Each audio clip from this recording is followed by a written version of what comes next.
So, Miss Albury, you had surgery yesterday, a total disc replacement. Tell me, how were your symptoms before surgery?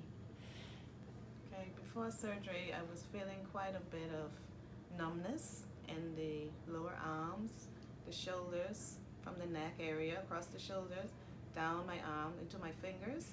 Quite a bit of numbness and pain in the right hand. And then after surgery yesterday, how did you feel when you woke up? By the time I came back to my room, there was basically no pain.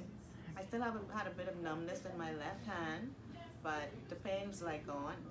So a little bit of stiffness in the area where the surgery was, but unbelievably, the pain is basically, I have no pain now, actually. I have no pain. Good. And you're going home today, right? I'm going home today. Okay. So we'll see you at the end of this week in the office. Yes. All right.